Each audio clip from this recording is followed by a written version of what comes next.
Welcome to Conversations with Garmamie. This is episode 29. Our guest is Anthony Bansfield, also known as Nth degree, NTH, DIGRI, degree, as in Anthony the Griot.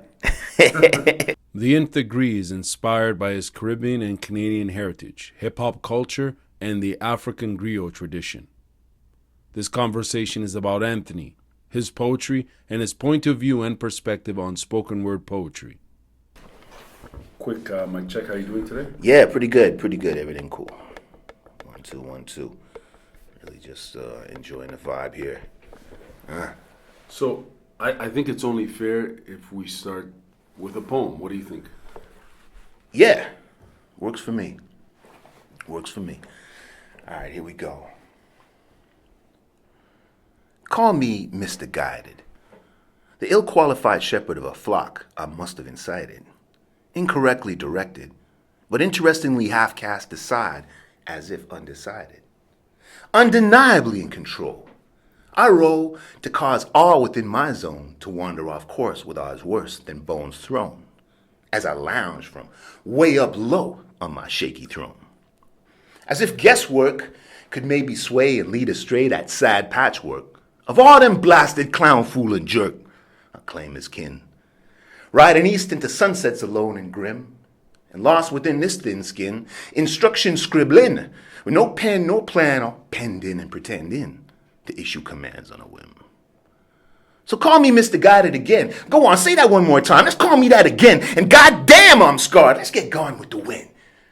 Because frankly, my sense of direction is a subject the research finds so puzzling, so hustle and cram to define this as a win or a loss. My left is your right, my affect's your cause, my conscience of cause. A chaos of vapors exhaled in a forest of fumes that clouds your view, the many as well as a few, dumbass and wise man alike, of all size, shape, and hue. So call me Mr. Guided, the one who strut and glided. So cool my fire is ice dried. It burns and bursts mercury to the core geothermal. Cold epidural jab into your fluid spinal. Mr. Guide your mind into spiral. 360 degrees below seas glacial indefinable.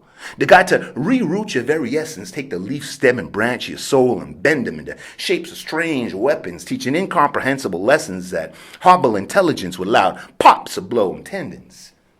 Mr. Guide, your ass knows better, into misdemeanor and felons, poison letters and shitty investments leading to delinquent payments. So eventually you can't quite seem to see where you're going or where you've been to see. That's why they call me Mr. Guided, the non-God head of bad guy dance. So come to man and dance in my goddamn, all sane thoughts and good intentions lost in smart hand, with no indication the map-quested roads lead to dirt paths ending in lakes and volcanoes where they be dragons, unexpected trolls, and bridge trolls and whatever else God only knows. So run. Come follow trails of breadcrumbs that led some into endless circles, swat time and manner all manner of man and beast, sperm whale to gerbils. Yeah, I know that sounds terrible, but even they call me Mr. Guided. So give me your attention all tense, aviation divided, more horribly quiet than busting trains just collided, with upper deck video shown in slow-mo to bless, stop the flow of hasty water buffaloes, so stress and care less to be guileless, so pay no mind less, all you godless, master peace ain't about it. Let's call me Mr. Guided. Mr. Four on the floor, but symmetrically seven-sided. Mr. Please, sir, want more from a child soldier or labor or derelict and derided. Mr. Three-eyed but no insided. Mr. Lead you on, Dwayne stepping backward when it's most awkward, smooth as clockwork to knock you off your job from the pay, the gas and OxyContin and knock your voice up 2 octaves when you backslided. Mr. Three-eyed but no insided, rubbed the wrong way raw, so rawhided. Mr. Confused compass, stab your astrolab, band transmission, global imposition, satellited. Mystified and sidelined, truth blinded. That's why it's fine to call me Mr. Guided.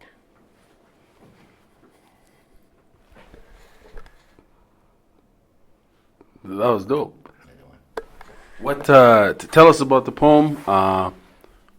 What it's called and what it's all about. Well, that one's called Mr. Guided, and it spun off of a comment that somebody said to me of, at best, that sounds misguided, about something I proposed, which was, they were probably right. So anyway, it's that sense of questioning yourself on just if you're taking on a mantle of leadership, or if it's thrust on you, either way, or if you're segueing into that, you find yourself slipping into that, of questioning yourself to see where you're going. Otherwise, you may be taking people down the wrong road. So it's that sense of just questioning yourself. And the thing is, Garmamie, was interesting. This guy sent me a photo of when I was performing at a show for the album Word Life, when we were releasing it. I had on this T-shirt, and had a flag on it, and it was a Confederate flag in black, gold, and green. It was like African liberation colors. These brothers down in the States were selling them out of South Carolina. It was a movement called New South, And when I read about it, because it had been a while since I seen it, they referred to it as a vexillological oxymoron, which I like, because a vexillological sound, vex, but it's really the study of flags. But the oxymoron is interesting because it's those terms that are contradictory, that don't seem to add up. One seems to mean the opposite of the other. Like parting is such sweet sorrow. This is a poetic device that poets, back to Shakespeare and way back before him, if you like. So in that poem, there's also that element of, the up is down and right is left, and that sense of disorientation and confusion and trying to find your way. So it's an oxymoronic poem, which I hope don't make it moronic. But if so, all the better. I think in some sense you can't take yourself all that seriously as a poet or artist. Though what you do could be serious enough, because some things you say people might well take as, a signpost. So at least you have the obligation to check yourself every once in a while and see where you're going and how you're expressing it in words. So there we go.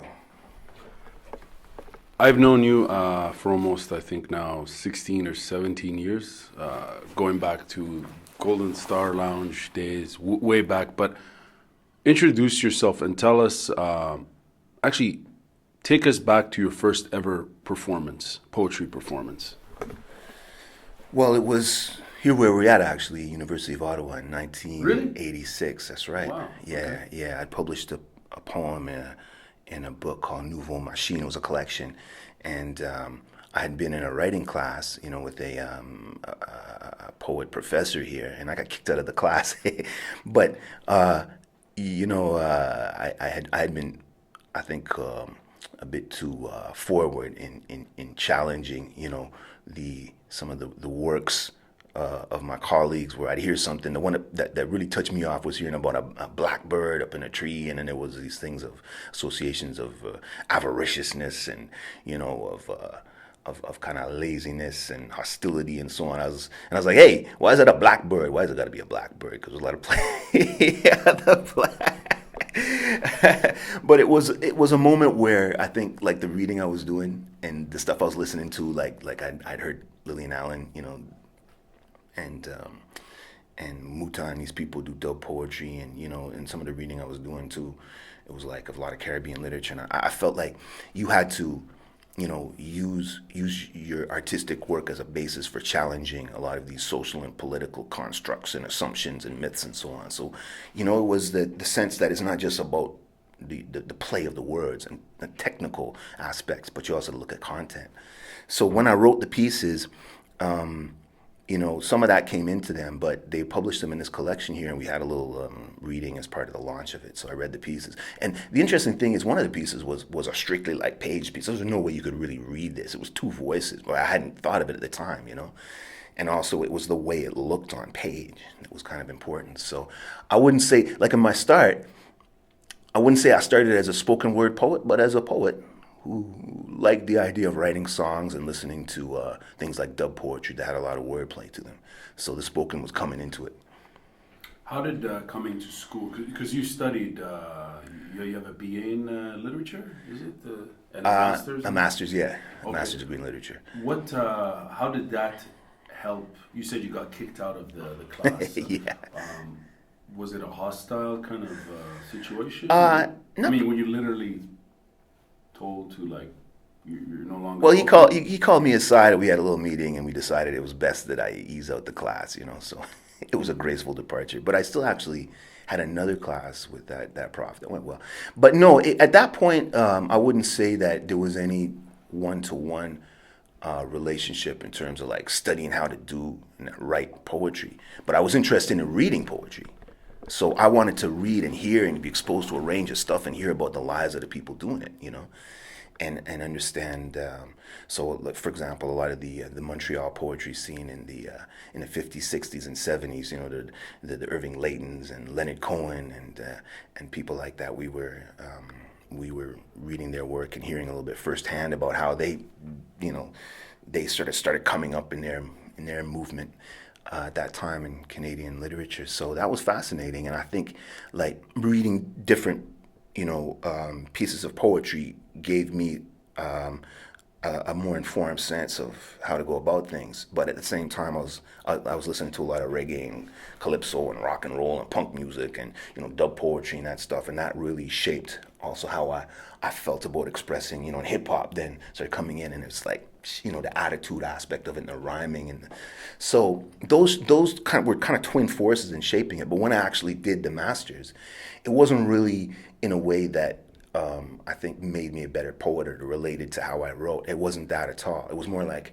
I was reading these novels by Austin Clarke, and it was about West Indian domestics in Canada, and I was interested in Caribbean literature and Canadian literature. Here was like a Caribbean migrant settled in and writing in Canada about the experiences of people coming here, those waves of migration in the 70s, and a fascinating trilogy of novels. And I've been reading a lot of Frantz Fanon, so I kind of applied, these theories of decolonization and of national culture, and a lot of the thought, involving, for example, psychology and psychiatry that Fanon brought into his work, looking at history and looking at that period of decolonization that he took part in as well in Algeria and so on. So a lot of that kind of worked in how I looked at the literature and related it to me, in a sense of somebody with a background that had been Caribbean, that colonial past, and then being in Canada, me growing up here and seeing, what are those threads of influence, right? That meet here in Canada. And actually, Austin Clarke's book is called The Meeting Point, which is the Algonquin, I believe it's Algonquin name for Toronto. It's part of that meeting. Anyway, it is all to say that I didn't feel like academically I could really approach poetry. But at the same time as I was doing my master's in Montreal, like it was over a time, it was over several years. So I was working with Kali, in reggae performances and in studio. Kali and Dub was a fantastic band in that period of the kind of uprising of Montreal reggae scene in the 80s and 90s when I was there. So more towards the sort of early to mid 90s. So, and then people like Shades of Culture, and we were doing a lot of work around hip hop, and I was in NDG, and I knew them from like my cousins and them, so we used to hang too. So all these forces started shaping, how I would express spoken word poetry in the context of music and live performance. So that was really how I came at it, but it was informed, I think, by some of what I knew about different kinds of poetry from reading it and hearing it. What did it mean for you at the time in terms of understanding, in terms of knowledge of self and where you came from, where your ancestors came from, and this connection to these the oral culture and the storytelling and whatnot? What did it mean to you as an artist, but also beyond that as an individual, as Anthony Bansfield? Well, I remember talking to Lily and Alan at one point, when I had a chance to work with her doing workshops and so on, and she had this idea that a lot of what came from our work was from the context of resistance to a lot of these forces that would break you down and try to make you see yourself one way, when you may be many other things. And I guess that was the key to me, was exploring all the different possibilities and aspects of my identity, kind of free from a lot of those forces, or at least to be aware of them, So, to look at yourself as a black person in Canada is shaped, when you grow up here from day one in schools, there's a lot of messages you get that can discourage you, and make you seem less capable. So I think, like, for example, one of the pieces I had done early on was about, Fast breaking with words. Whose words hold the key? This goes out to the poet named County. What a surprise makes you whisper, God damn, to make a poet black and fully able to reverse jam. It's like, I like to play basketball and football and that, but I also like to be on the debating team, in the school newspaper, in high school. But people would come up to me and say, yeah, do you play basketball? Because I was one of the few black people at the school, and I was middling good, but not great at it. But it was like this sense of, damn, I could be a number of things. I could be a jock and a geek and and an athlete and a poet, and why should there be any contradiction between these things, right?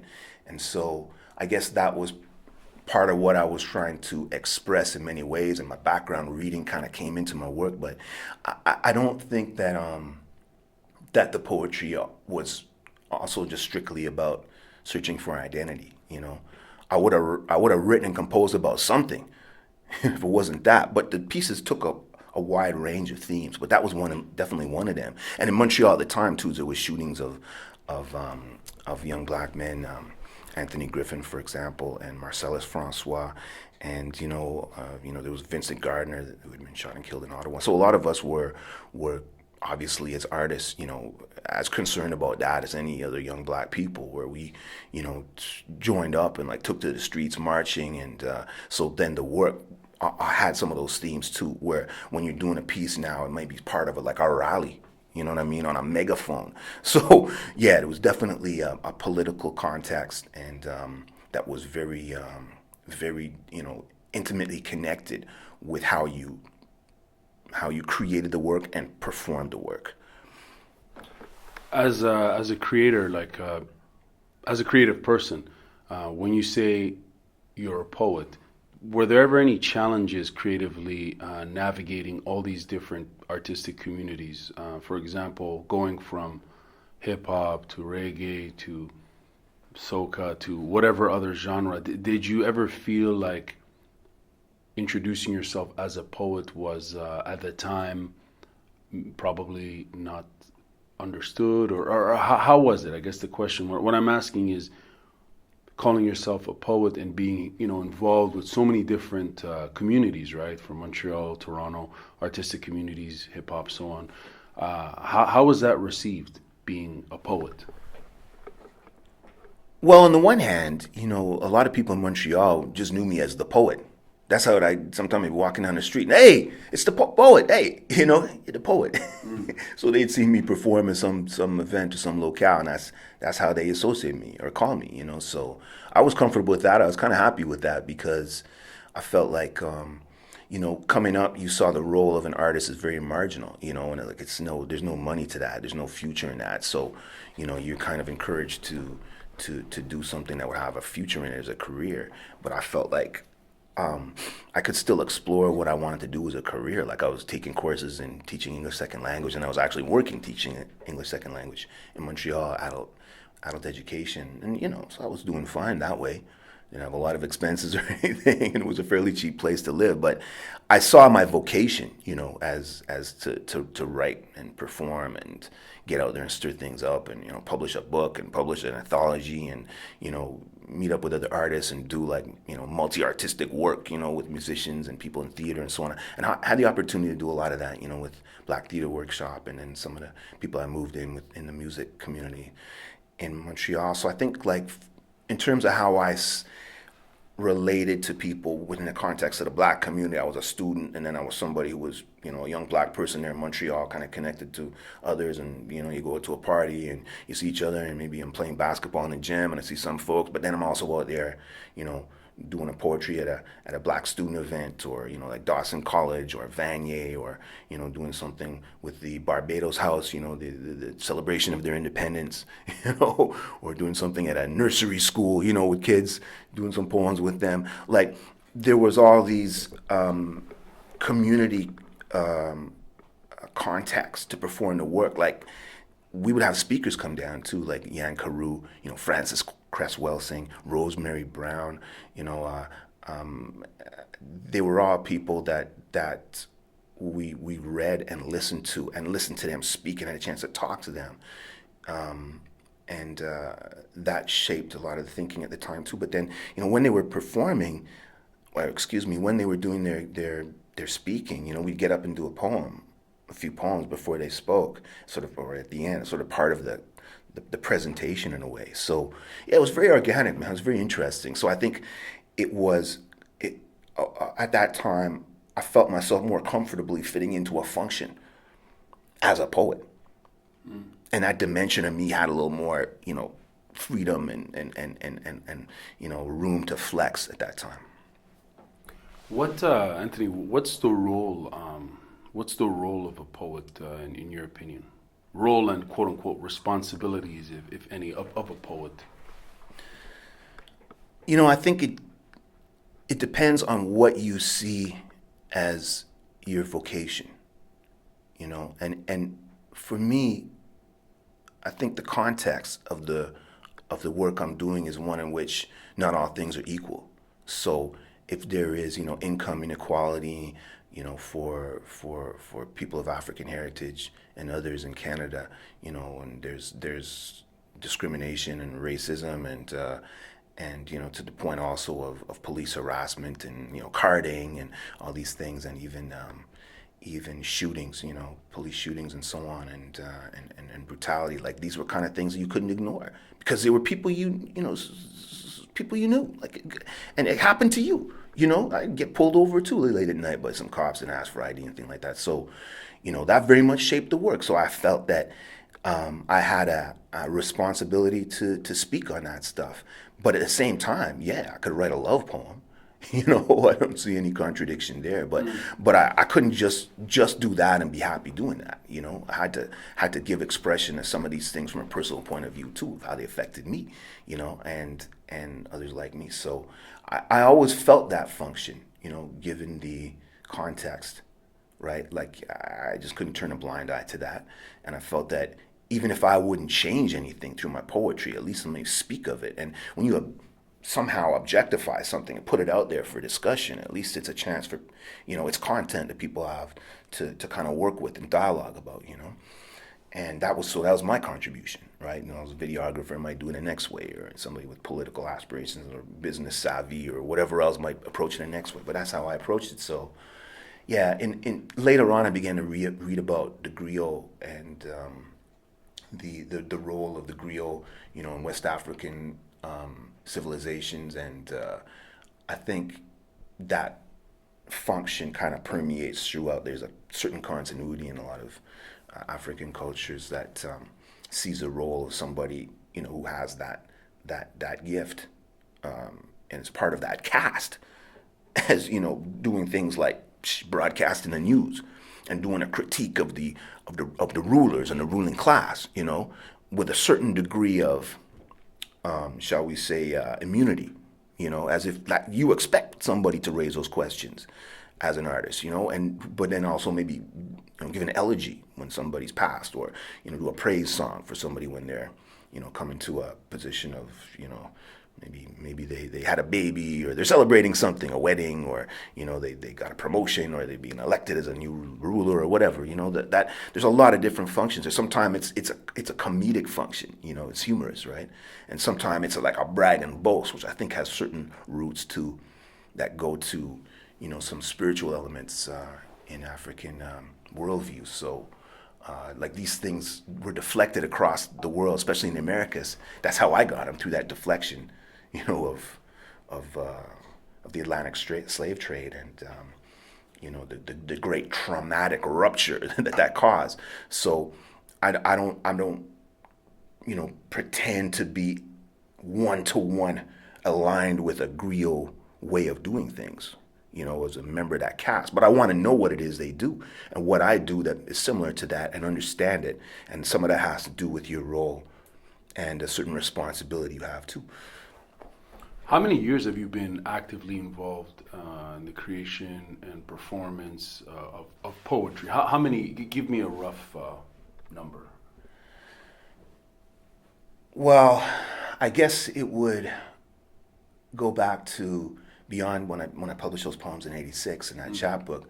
I think like around 80, 88, 89, I started to work with some colleagues there. We were the Diasporic African Poets, DAP.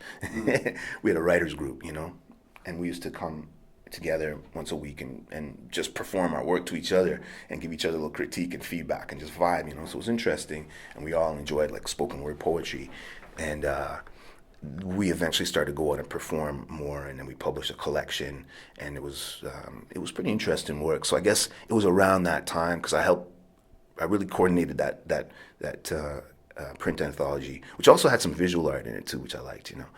Had some political cartoons, I had some photographs. It was called The Next Step. So I guess dating from around there.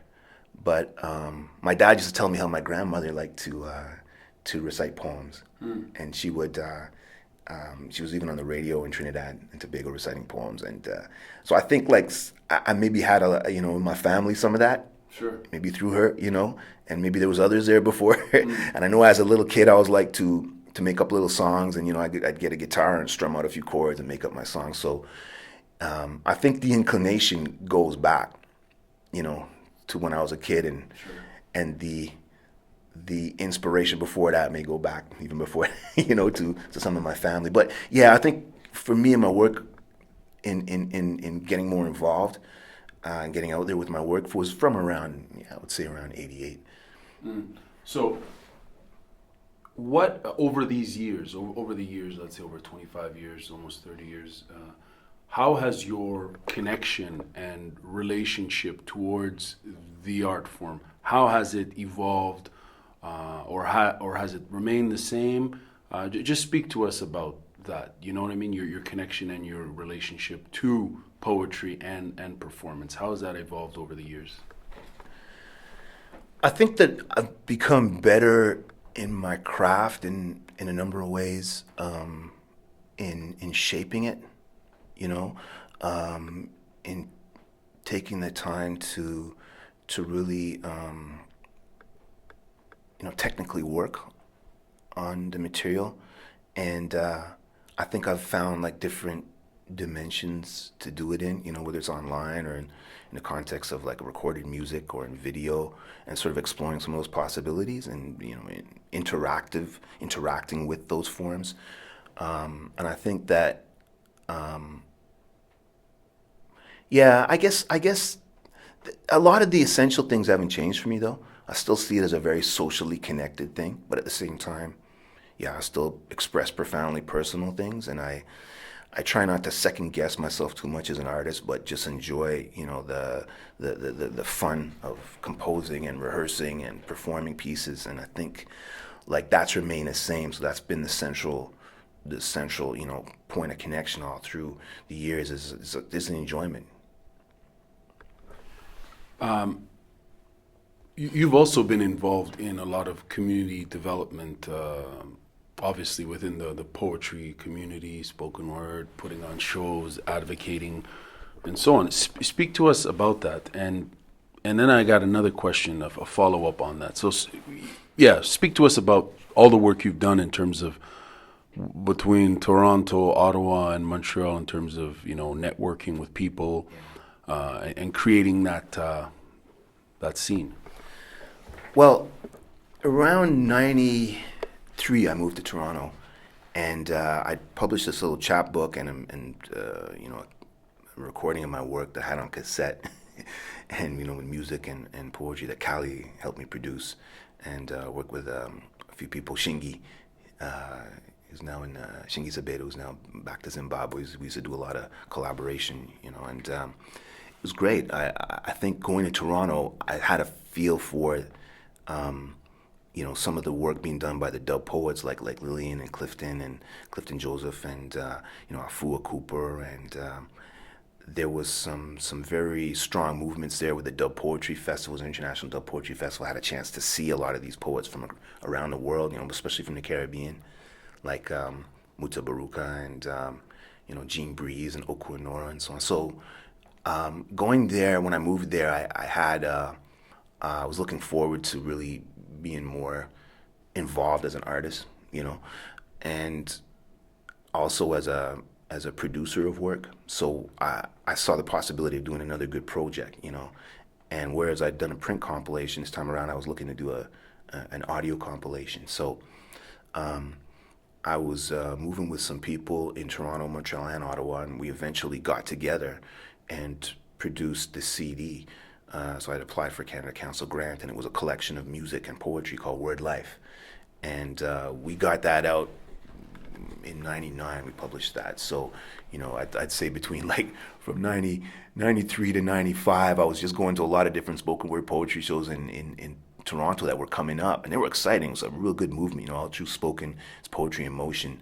Was a series produced by Citizen and Black Cat, and saw some tremendously talented people hit the stage there, and like people come out and just pump their fists, and some of them knew the words, and it was like these crowds, like I hadn't seen crowds of black people come out to enjoy, and artists throwing down like that. I hadn't seen that before, so that was really motivating, and I performed in some of those shows too. Dwayne Morgan was coming up and starting to do some of his work with Up From the Roots and so on, and there was Frank Francis had a great space on Bathurst that we used to use and do shows up there. So it was a very good time for me creatively, and I saw like firsthand a lot of the people that I wanted to get on this compilation, and we talked and met and learned from each other and vibed, freestyle, the ciphers or whatnot. And some of them were MCs. There was people like Collision from the group Nefarious, Fat Al, some very strong artists. Kali came from Montreal with some music. There was people in Ottawa like Eddie and Africaran and others. So some that CD I think was some excellent work and really captured was a snapshot of the energy of that Black Canadian spoken word movement. What year was that? That was we published that in '99, and then we started to do shows to actually promote it and celebrate it. Montreal, Toronto, Ottawa. We went down to New York and did the show down there at the New Eurekan Poets Cafe, and we were meeting people like Ursula Rucker. They'd come up and perform here, or Jessica Carey Moore, Roger Agar Bonaire, and others, very talented. And I think we found out that the other possibilities of our work, but at the same time, they were impressed with our work too. So I started producing a series of shows in Ottawa called the Golden Star Lounge, and when I had moved back here around 99, 2000, so it was again a kind of continuation of that movement, and it's a push and pull. It's like my brethren Osei, a.k.a. Manchild, I remember at one point saying to me, you have to take some time, to do your own work too. And, if you're just about producing shows and producing these CDs and things, it'll take some of your energy away from there, and people just associate you with now as a person who produces these things as opposed to, doing the work as an artist. And around that time, I actually put out my own CD. I took a little time to get it out, Tales of the North Coast. So, yeah, there was always a little tension because, on the one hand... And you were operating solo, generally speaking, right? As far as your... Well, I would never say solo, like strictly speaking, because I always had a lot of good collaboration with people. Like in Ottawa was, Mighty Popo and, performing that record. Waking Lion did singing. There was Sligo came on and sang on that. There was, Manchild produced some beats. Gogs had a studio out here. He produced the record there, but he produced some beats. So I'd say it was always a lot of collaboration. But as a vocalist, some of the pieces had some other artists on them. But yeah, primarily it was solo.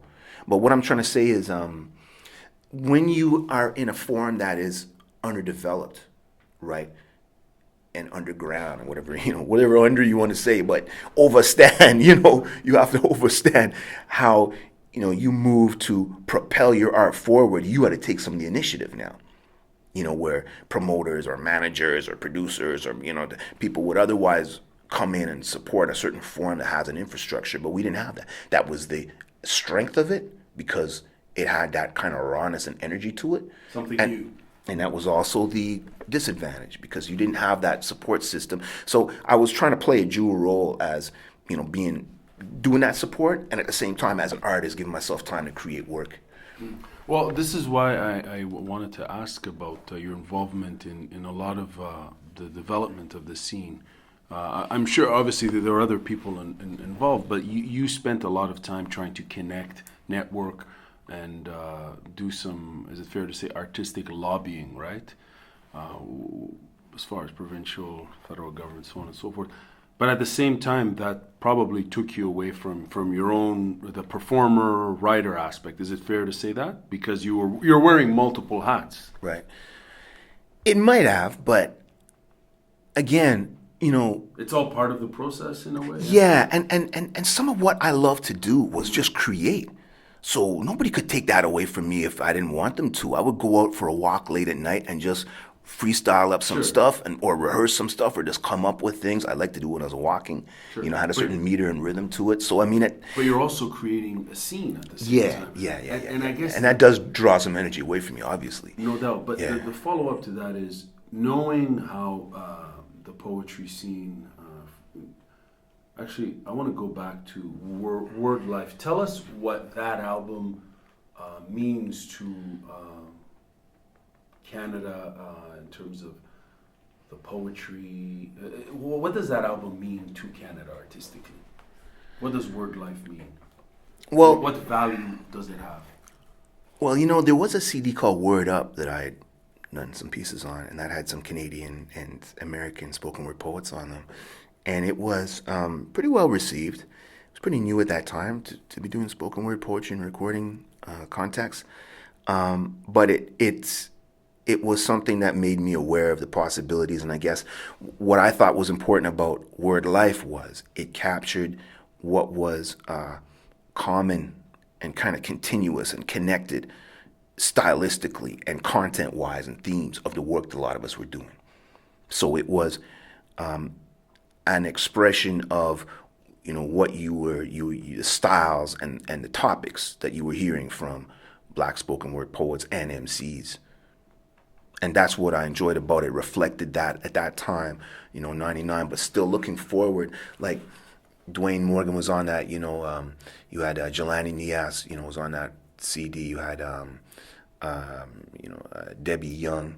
And like a lot of very strong people, Motion and so on, who continued to expand their career. So I think the other thing was it was forward-looking in that it involved some very strong people who had strong work at that time, and a lot of them continued to strengthen their work. So it captured what was great in that moment about the point of their development and in the people who contributed, and I think foresaw that a lot of these talented artists in the work they would continue to do and help them have a platform to, they've had an opportunity to work in a studio and hear their work on CD and have a copy they can give to people. So it's not always about the numbers you sell or the distribution, the degree. I think a lot of it is how it assists in launching people forward, and that was part of the strength in it too. And my position always was to get together the best people. To get together, it started with the people, G. That's really where I started. I didn't come at it with, I want things to be on this theme, or I want this style, I want you to do this. I said to people, look, I want you to come in the studio. And there are people, I'd heard all of them perform personally. So I'd seen them, I enjoyed their work. And when they'd ask me, what do you want me to do? I said, just go do what you want to do. Whatever piece you want to go in the studio, really get out to represent yourself, do that. It's your call. So I had a degree of trust in the artist, and coming at it as a colleague, I felt that was the only way I could really do it, and let the people, the quality of the people speak through their work. And that was also something important about it. There was a connectedness about it, but it really did represent the best of a lot of the people who were doing work at that time in Black spoken word poetry and music that was connected to it. And really there was a kind of I want to say a certain comfort level to all of us in doing that, as people that connected well with each other and then continued to develop those relationships and collaborate after. And that was the other important thing. Having worked with so many different artists in these genres, poetry, so on and so forth, you come across a lot of characters, right? Speak to us about how it is not managing, but navigating this interpersonal creative dynamic of I mean, from my experience, there, you meet all types of, interesting people, and then you meet some crazy people. How was that over the years interacting with the poetry community and so on? And can you give us some of your lessons learned from having dealt with all types of characters? Right. Because as in any field, you'll get different Sure, different personalities. For sure. But the spoken word poets often are extroverted. Yeah. And you will have people attracted to spoken word poetry to speak about things, and they don't necessarily want to be professional spoken word poets or to develop their craft. They just want to get something out that's on their chest, And I don't undervalue that, but there is also a distinction in terms of quality, right? So people will come out often and get stuff off their chest in a way that's interesting, and sometimes not, and sometimes the content is good, and sometimes it's kind of, but I'll give it a listen, and I don't take it as in, what is it about you that qualifies you to do this? I mean, more, let me hear what you have to say and let the stuff speak, Let me just listen to it and see what it is. Maybe you just came out with one single spoken word poem for your whole life, but it's the wickedest poem out there. Sure. I don't care, I'll listen and enjoy. But I think I've never looked at it from the point of view of in these projects of trying to like get people to work, under my coordination. I don't really see it that way. I've always seen it as, because it's too confusing, It's a hell of a lot of work, right? It's more like if there's people that I can work well with, we collaborate. We all bring our things and work as a collective together and then do our thing. And after that, we may go well. So it's not like we're starting to form some big, heavy organizations or a board of directors and have employees and this and that and the other. We're very much, people that come together. And I find that the people that I can work compatibly with, who are quality people, those are the ones I tend to really work with. So those issues of how do you get along with people are solved more or less from the jump, because I kind of choose the people that I can work with that way, Yeah. So there's many different, genres or styles of poetry, right? And the performance aspect, the competitive wing, if you want to call it, would be slam. Is that fair to say, in your opinion? Speak to us about slam poetry, your involvement in it as a performer and event organizer, and your views on that style of poetry over the years. Well, I want to distinguish the competitive element. Just pull that out for a sec, because, coming up in the inception of a lot of hip hop, in like the late 80s and early 90s and so on, you always had a pretty strong idea of what an MC battle is, So in the hip hop context, there was a built-in competitive aspect that you want to flex, better than the next person, and I freestyle on a street corner, and throw down as an MC. I don't mind, I kind of enjoy that, I don't bill myself as an MC, and, I've done stuff that has verged on that in the past, but influences my work. But it's to say that the competitive element, I see that as kind of built into what I do from the kind of cultural influence of hip hop and that MC tradition. And then also, like in that, for example, that writers group we had in Montreal, like you wanted to come back next week with a new piece that people would be like, oh, So while we weren't, battling each other when we had our writers group, we give each other feedback, but you wanted to impress your colleagues, and you wanted to come up with something new and even better. And hearing all the stuff that was coming out, then it started to lift you and raise you, because the levels of quality started getting better. And I think with the Golden Star Lounge, it was like that. People came out in Ottawa and started dropping stuff, and then they'd hear it, some more stuff, and then come out next week, and I'm gonna bring something even harder. So we had a slam at Golden Star Lounge, and I had slammed, even like in Toronto, I'd been in one slam, and I'd seen slam poets. Eddie had brought some of them up to perform Poetic Soul Spot in Ottawa. It's people like Jamal St. John and Talan Macy, and they had been part of that sort of New York slam poetry scene. But the slam like as a form, I enjoyed it, but I never saw myself as a slam poet. But at the same time, the competitive instinct was built in right from the beginning to a lot of the work I did, because I wanted it to be work that I was really proud of. And I want to come up with something new that was better. And I liked when I get a good audience response. But I liked when I got an audience response. Like, you know what I mean? So sometimes people would be taken aback, or sometimes they might disagree, or sometimes they might cheer, but it's a response, you know? So that was the other thing, that I think the slam works on an audience. When it's genuine, I think it can really propel people forward like a good competitive instinct does. You know, competition in and of itself could be fun, right? There's no necessary contradiction between competition and having fun. But when it gets to a point where it's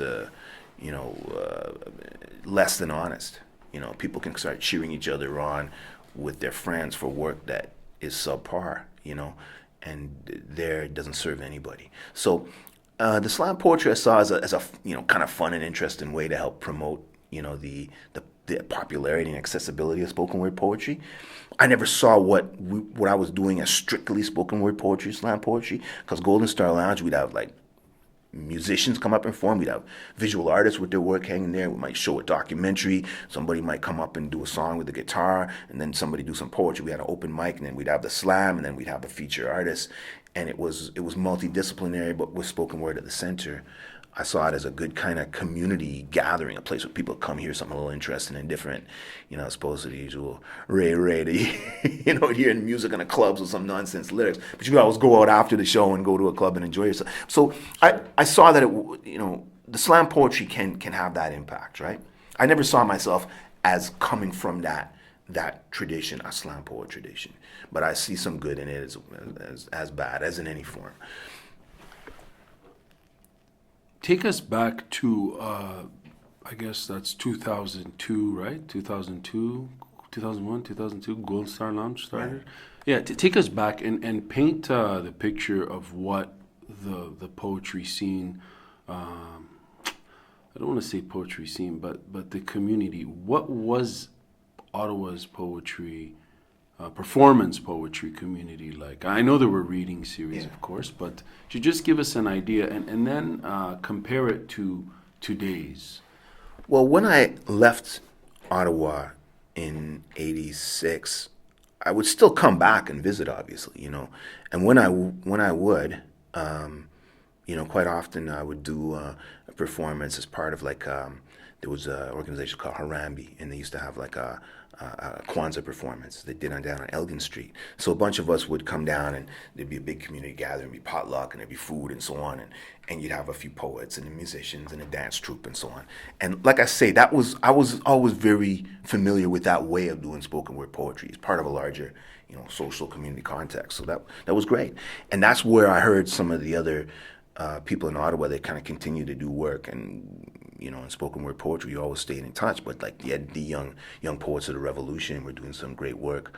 You had people like Shingy was here for a while doing shows. They used to have something down by the Trevor used to DJ, the Cave. And they do like MCs, freestyling, and they'd have poets and they'd have musicians, and along with Trevor DJing and so on. So that's how I kind of kept in touch with things here, and I'd come out to the reggae nights. When I moved back, I used to go to the reggae nights, and we'd go up on stage. They'd call you up there, Bingy Bark or a Mighty Popo, and say, "Come on up," and I'd rock like a little freestyle, a poem, or a little kind of dope poem or something with the band. So to me, the scene was that was, and I knew about Third World Players and their work at Carleton, and I knew about like a lot of the people doing work here over time. And then when I came in, when I moved here and was doing Golden Star Lounge, I was able to collaborate with a lot of those same people. And I guess there was that rising sort of spoken word poetry scene, and a lot of the, like in the broader community, like there was the Step Up Slam had started up, and they had actually come to see some of the shows that Eddie had produced and I had sort of been involved with, and Anthony Baldwin Lewis and so on, and bringing some of these New York cats up, and then some of us were dropping on a mic at that point at Mercury Lounge. And it was like the first time people had really used Mercury Lounge for spoken word poetry, and they were packing the place. We had a good vibe with them. And then Golden Star Lounge, with the restaurant, East African restaurant on Rito, was a very community centered sort of place. That's how you felt it, And then you just had different people coming out. For example, some of the folks at Carlton used to come, and they had the open mics out there, and at Frank's Place, and I used to go check some of those out. And I know Mike's Place. Yeah, Mike's Place, sorry. And you were doing the thing with This Is Hip Hop, and so then you had these artists coming out of that sort of Carlton scene, and you had a lot of these young voices, and it was just very very exciting. It was a good time, and you saw something building, and I think that it took root when you saw later on how Ottawa became this a sort of a hotbed of spoken word poetry in Canada, and a lot of these poets came out, as with the inception of the Canadian Festival of Spoken Word. That also, I think, launched a platform for a lot of these artists to eventually go out and do their things. We'd started that in 2003 or 2004. As far as slam, one of this is kind of, you tell me what you think on this, obviously. Would you say there's a saturation of styles, or in terms of how people perform slam, or maybe I'm not phrasing this right. Right, I'll get right to it. I found from having been involved in I guess the slam poetry community, at one point I kind of would go to shows and everyone sounded alike. And like, I'll give you a sports analogy because you're a sports fan. Like, it's like going to a fight, right? Whatever, like a boxing fight or mixed martial arts. In every bout, you have two competitors that are, like, the entire card is stacked with freestyle wrestlers fighting each other, as opposed to, a nice mishmash of different Thai boxers. Yeah, you kind of want to see Judo, yeah. totally, right? So, and I mean, I would never, unless it's if you're going to a tournament and it's strictly a freestyle wrestling tournament, a judo tournament, then you can expect that. But even within that, there's wiggle room, because there's different styles within a certain style, right? There's different styles of slam. And I would find, in my opinion, there weren't that many different styles. A lot of people sounded alike. Why do you think is it? What's up with that? I mean, has it changed? I don't know. I haven't been to a slam show in a while, but yeah, but that's a characteristic of a lot of art, probably performance art, but art in general. Art and entertainment, that you find a going style that people latch on to. Sometimes they stay in that for a long ass time and they never get out. Sometimes they emerge, But isn't it plateauing though? Is it plateauing? Well, I think that new styles are evolving. Yeah. I'm kind of out of the loop because I'm not in that scene. Yeah, but, like I say, at certain points, with, for example, hip hop, everybody wanted to sound like Das Effects, or like they want to sound like Biggie, or they want to sound like Snoop, or whatever. Now they want to sound like Drake or whatever. There's always these going styles that one or another very talented artists will formulate and initiate. They themselves have been coming out of a scene where they're kind of putting together those sounds that they hear, right? So there's always this continuity, but I think people can put an original spin on it, and some follow and get lost in that and kind of trapped in it and don't really ever emerge, and others will continue to evolve and initiate new styles. I always try to, in my work, just play around with different styles and forms. And I think in slam poetry now, in spoken word poetry in general in Canada, there's such a connection between the two that you go to a spoken word poetry show or a slam show and you hear the same cadence. you know, you hear the same. You can hear it. You can actually map it out. You know, it's very interesting. And from one artist to another, you hear slight variations. And there's a formula though. but yeah, and then a lot of them will go into themes that they know audiences will respond to. Sure. And so some of them feel less than honest. You know, a lot of the confessional stuff often feels less than honest, like it's to elicit an emotion and, you know, points and so on. And, you know, it's singing the blues without really, you know, that the same honesty of it. You know, it sounds like, you know, fake blues. You know what I mean?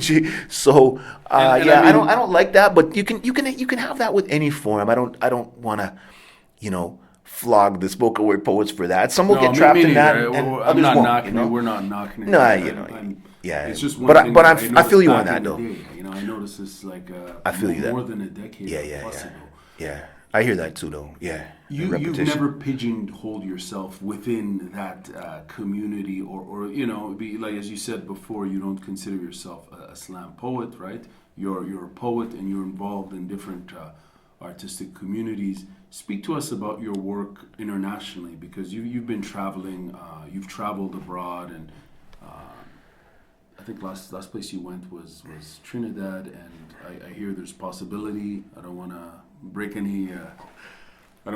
news, but the possibility you might be going to can we talk about that briefly? Well, yeah, we had some plans to do some broader travel. I mean, initially what happened is when I was doing Golden Star Lounge in Ottawa, I got an email from a guy who's in Trinidad saying, hey, I had this Word Life, this CD that somebody brought down to me in Trinidad, and it got stolen. Somebody broke into my apartment and took my stuff, and most of the stuff I could replace, but the CD, where can I get a replacement for it? I'm really pissed at this. I don't have the CD. So I sent him one. And from then we struck up a friendship, and we would correspond, you know, and he was building a fellow called Tima. So was he was building, you know, this spoken word group in Trinidad, and working with his colleagues there, and he was involved in a youth group where they would, you know, do a lot of the spoken word as part of, you know, therapy and healing and express it, you know, through expression and so on. And it was very interesting that those links, you know. So he would ask me about how we were doing the shows up here, and then when we put together the festival, you know, he asked about that and he wanted to hear about it. So we sent him some ideas and you know, give him a description of how things were going, and yeah, they even had a newsletter we used to distribute at our shows, actually, Golden Star Lounge, and had collections of poetry in it too. So eventually, you know, I applied at Canada Council. We'd done some work with networking Black spoken word poets across Canada, Vancouver, Halifax, Ottawa, and Toronto, and Montreal, through an initiative called the Northern Griot Network.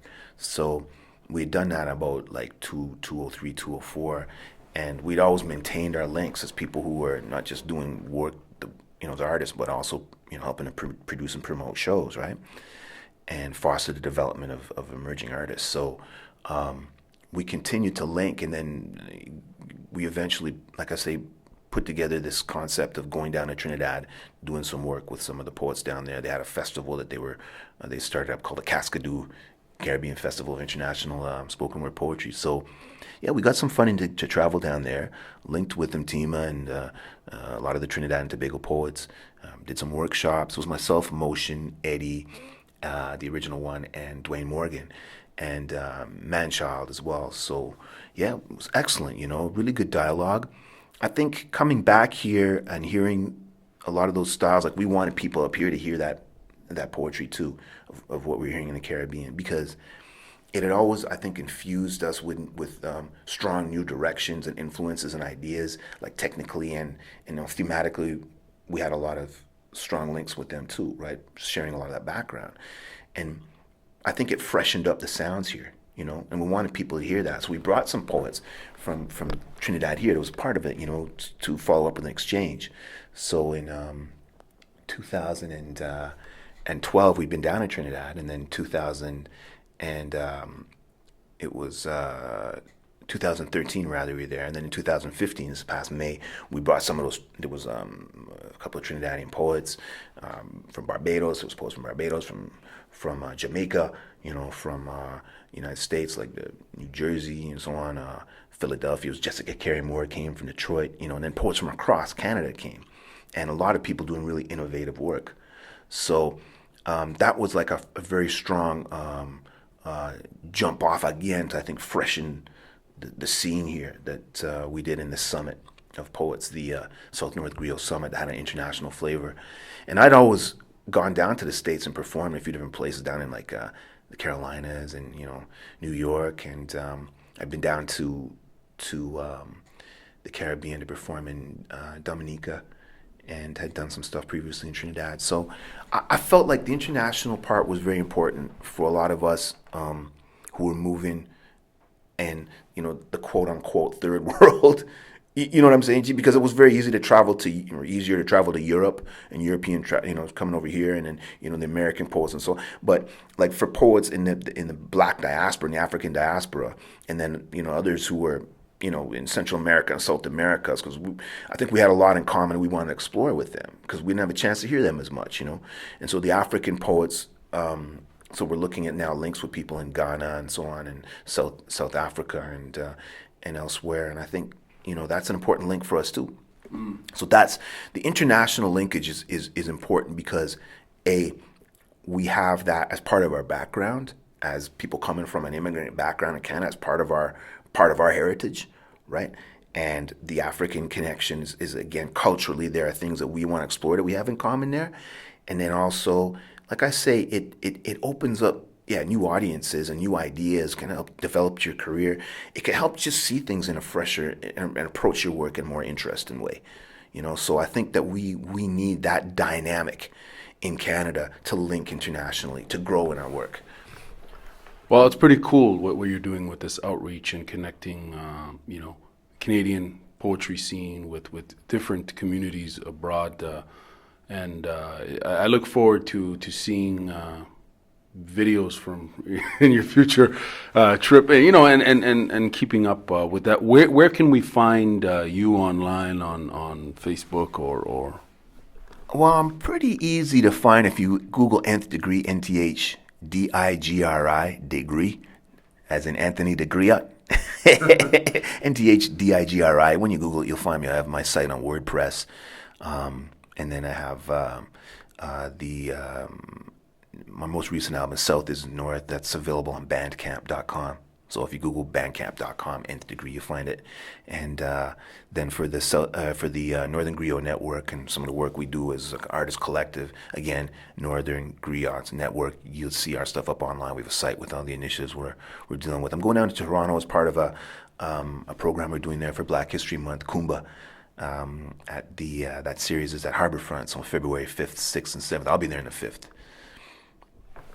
Very cool. Thank you very much for your time. Any last words you want to share with listeners? Oh, not generally speaking. Just hey, it was great talking to you, and good luck in all your stuff. And I had to big up my family every time, and yeah. Thank you for listening to Conversations with Garmamie. For more information, visit garmamie.com. That's garmamie.com. GARMAMIE.com. Thank you.